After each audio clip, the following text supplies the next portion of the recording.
आज झंडा तोलन किया गया है, क्या कहिएगा?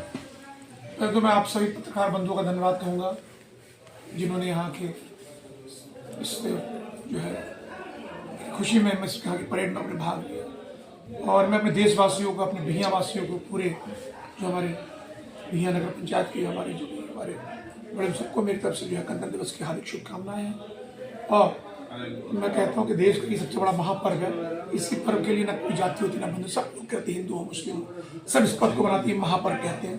तो मेरा आग्रह है, जैसे मैंने क्रांति लेता हूँ, मैं हर महीने हर साल मैं कभी ना कभी कुछ प्रण करता हूँ।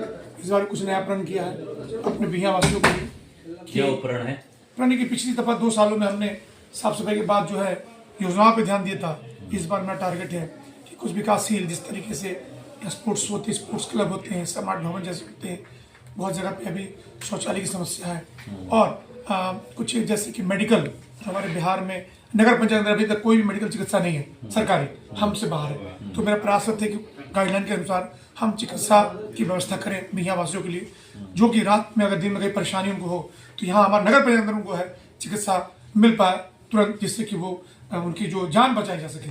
तो मेरी इस बार का रेवोल्यूशन है कि मैं इस साल ये क्रांति चाहता हूँ कि अपने नगर पंचायत अंदर एक चिकित्सालय, जो जैसे प्राथमिक स्वास्थ्य केंद्र हमारे शहर से बाहर है, नगर के अंदर जो है ये किसी भी हाल में होना चाहिए, जिससे कि हमारी आम जनता जो यहाँ से तुरंत घबरा जा रही है, जिनको प्राथमिक उपचार नहीं मिल पा रहा है, जिस कारण कितनी मौतें होती हैं, उसका जो है मैंने सब प्रण किया है कि हर हाल में वो इस साल उनके सामने लाऊंगा। अभी कार्यकाल का 2 साल कंप्लीट ही हो चुका है और 2 साल के बाद इस साल का क्या प्लानिंग है?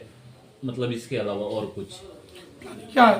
प्रयास, जिस तरीके से मैंने 2 वर्षों में काम किया है, मैं बता सकता हूँ कि ये 5 वर्ष भी बहुत कम है, 10 साल भी कम है किसी भी शहर का विकास करने, किसी शहर को आगे बढ़ाने के लिए। लेकिन अगर आपके प्रयास, मेहनत हो तो बहुत बड़ा ये मंजिल नहीं है कि आप पूरा नहीं कर सकते हैं। अपनी मेहनत, अपने ईमानदारी के साथ अगर आप काम करें तो कोई भी ऐसा नहीं विकास काम कि बहुत जल्द नहीं पूरा हो। तो मेरा प्रयास है कि मैं अपने 5 वर्षों कार्य में जहाँ तक जाऊँ, जहाँ तक मैं लोगों की समस्याओं को दूर कर पाऊँ, 5 सालों के अंदर ही, अगला 5 साल तो जो भी है, लेकिन इस 5 साल के लिए मैंने प्रण किया कि मैं जनता के हर जगह जहाँ समस्याओं को दूर कर पाऊँ।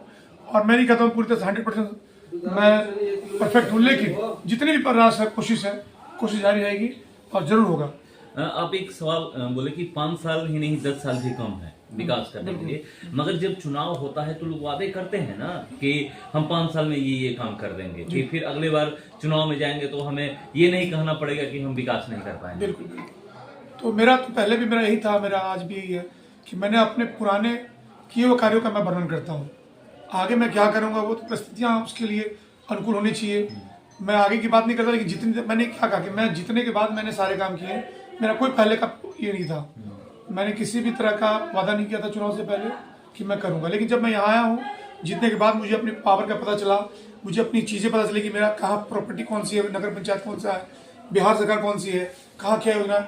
अब बताएं कि मैं भला ही बहुत मैंने पढ़ाई की है, लेकिन नगर पंचायत इस कुर्सी के लिए कोई पढ़ाई नहीं की है। इस कुर्सी पर आने के बाद ही मैंने पढ़ा है जो चीज़ें कैसे करनी है, क्या करना है। पहले मैं एक छोटा परिवार चलाता था, उसके बाद मैंने पूरे नगर पंचायत इतना बड़ा परिवार को चलाना, ये बड़ा टफ जॉब है। और इस जॉब को सीखने के लिए मेरा 2500 साल जो है मेरा एक्सपीरियंस, मेरा जो अनुभव कम है। तो ये कह सकते हैं कि अनुभव के कारण, जितने भी मेरे अनुभव के साथ से मैंने कहा है, अगले 5 साल अगर मैं जीतता हूँ तो मैं अपने पुराने जो छूटे हुए कार्यों को पूरा करने का करूँगा, प्रयास करूँगा कि वो कार्य पूरा हो। और आगे जितनी मैंने बता दिया कि मैं आगे क्रांति लाऊंगा, ऐसे मेरा रेवोल्यूशन है। साथ में हमारे माननीय जो हमारे ईओ साहब, जो हमारे एग्जीक्यूटिव, जिनका एक हम लोग 2 अंग होते हैं इस पार्ट के, नगर पंचायत के, एक हमारे एग्जीक्यूटिव, एक मैं। तो अगर सहयोग मिलता है, जैसे का सहयोग मिल रहा है मुझे, जिस कारण आज आप देख रहे हैं जितने भी नगर में, अभी आपने देखा टावर रोड की स्थिति देखिए कितनी दंगे थी। खुद पत्रकार हैं, आप आए थे, आपने देखा था। वो हमारे माननीय ईओ आए साहब, हमें आए, मिलकर हमने एक प्रयास किया। तो प्रयास करेंगे, बिल्कुल करेंगे नगर के प्रयास। और मैं आपके माध्यम से कहता हूँ, जिनको भी कोई समस्या हो, जनता दरबार हमारा लगता है 1 महीने के पहले सप्ताह में सोमवार को। तो जितने भी हमारे, अगर जिनको लगता है कि नगर में कोई काम की परेशानी हो, उस दौरान अपनी बातों को रखेंगे, निश्चित तौर पर उनकी परेशानी सुना जाएगा। और बाकी जो भी समस्या है, हमारा 24/7 नंबर खुला हुआ है। और एक तो बहुत ही दुखद है, हमारे माननीय अभी जो इस तरह की माहौल बनी है, हमारे खुदकार दुकानदारों की जो अगले कारण जनी हुई है, उससे हमारे जो नगर पंचायत बहुत आहत है, दुखी है हम लोग। लेकिन ये प्रोटोकॉल की बात है, नियम है हमारे यहाँ, झंडा तोलन जरूर होता है, हर हाल में होता है। तो मेरा एक आग्रह है हमारे माननीय डीएम साहब से, हमारे प्रशासनिक अधिकारियों से, कि ऐसे फुटपाथ दुकानदारों के लिए जो है उनकी मुआवजे की मांग मैं करता हूँ कि उनको जितना ज़्यादा मुआवजा मिले, जिससे वो लोग उस दुख से बाहर आए। और मैं पूरा दुख तो नहीं क्यों किसी का खत्म कर सकता, लेकिन उनकी जो समस्याएं कुछ हद तक सॉल्व हो जाए। दिवस के अवसर पर सभी नगरवासियों को और हमारे सभी जनप्रतिनिधियों, कार्यालय के सभी कर्मियों एवं पदाधिकारी, क्षेत्र के सभी गणमान्य लोगों, पत्रकारों और सभी अतिथियों को हम नगर पंचायत दिघिया में स्वागत करते हैं और हार्दिक शुभकामनाएं और अभिनंदन पेश करते हैं। आज का जो दिन है वो हिंदुस्तान की तारीख में एक बहुत ही अहम दिन है, जबकि गणतंत्र हमारे यहाँ लागू हुआ, रिपब्लिक जो है वो लागू हुआ और इससे एक नए भारत की स्थापना पड़ी। और इस दिवस को हम लोग बहुत ही हर्षोल्लास और फ़ख्र के साथ मनाते हैं और हमें इसके लिए बहुत ही गर्व होना चाहिए। धन्यवाद।